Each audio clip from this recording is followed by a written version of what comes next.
back to another cook on the channel, and today we are doing satay chicken. Satay chicken is a really quick and easy dish to prepare. It's marinated chicken, but the marinating time, like some things, isn't overnight. It's you're only marinating for a couple of hours because we're cutting that chicken into nice thin slices. Then a few minutes over the coals and they're done. It's so fast to make. Then of course no satay chicken would be complete without peanut sauce, so we're going to rustle up some of that as well. As always, there's a link in the description for the full recipe for this, so if you're looking for measurements and ingredients, you can click that and that'll give you everything you need. So the first thing to do is to get the chicken into the marinade. Like I said, it's going to take 2 hours to marinade, so you can prepare the sauce while that's in the fridge doing its thing. So the dry ingredients for the marinade, there's just a few spices in there and a little bit of sugar. There's things like cumin, turmeric, ground coriander, ground cloves, cinnamon, a little bit of white pepper too. To that you're going to add 2 tablespoons of coconut milk. So I've actually opened the tin up and just took 2 tablespoons of the cream from the coconut milk, and then you just dilute that down with a little dash of water. Keep that tin of coconut milk because you're going to use it later on for your peanut sauce. So just give that all a mix together until the spices have all combined with that coconut milk and it's formed a nice creamy consistency. So next up, you want to prepare your chicken, and you're using boneless chicken breast for this, and you want to slice that into nice long thin strips. Try and keep it as thin as possible. Satay isn't traditionally done with sort of cubed up chicken, it's done with long thin strips. So once you've it all sliced up, pour that marinade in and mix it all through with your hands. Make sure every piece of that chicken is well covered with it. Cover that over with some cling film then, and then put it into the fridge, let it do its thing for a couple of hours. And while you're waiting for your chicken, you can go ahead and prepare the peanut sauce. So fire up your barbecue for direct heat. You're going for a sort of medium to high direct heat. Again, I use the Kamado Joe Classic, just set up with the grills on the highest level. Just again, cooking chicken, I like to keep that little bit of distance between the fire just so it doesn't blacken too much. I made this in the skillet. You can use a saucepan or even a roasting tin will do the same job if you don't have a skillet. But I've got the Lodge 10¼ inch skillet on there to preheat with a little bit of oil. So first up, you want to go in with your shallot. So make sure your shallot is nice and finely diced. I'm not a big fan of big chunks of shallot or onion through a sauce. You want it nice and fine.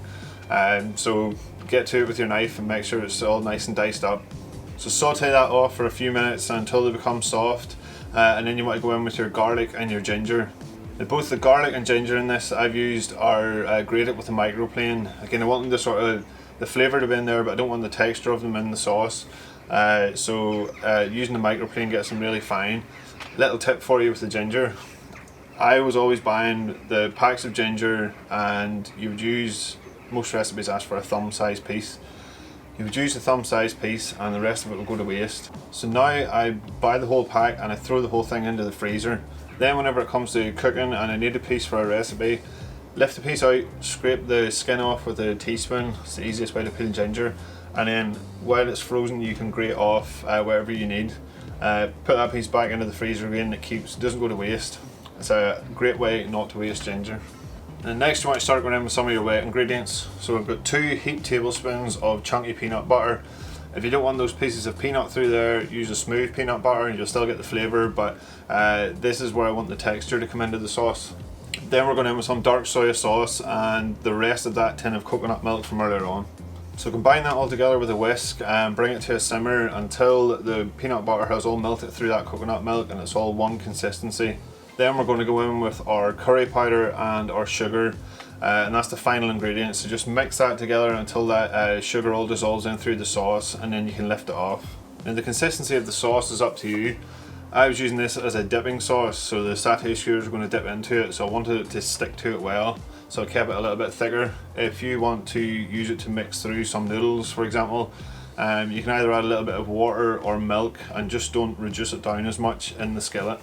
So sauce is ready, your chicken is marinating for 2 hours, it's now time to get it on the grill.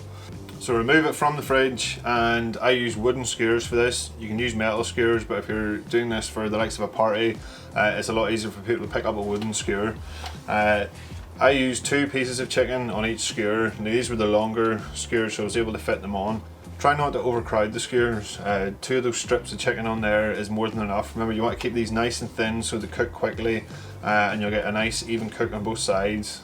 And once they're all skewered up, get them on over that direct heat. Turn them every few minutes or so. They're thin, so they will cook quickly. Keep an eye on them, just to make sure they get a nice even cook on both sides. Then after you've turned them for a couple of times, stick them with your thermopen. The internal temperature should be over 75 and you are good to go. And that's all there is to it. For presentation purposes, I put them onto a plate and put a little bit of crushed peanut over them and a little bit of chopped coriander. Just makes them look pretty and more impressive than they really are. So do that, stick the sauce into a ramekin that people can dip into and have at it. They truly are so easy to prepare, so please give them a go next time you have the family coming around for a barbecue. The sauce is quick to make too, and it is so rich and indulgent, and the flavour from the chicken combined with that peanut sauce, out of this world.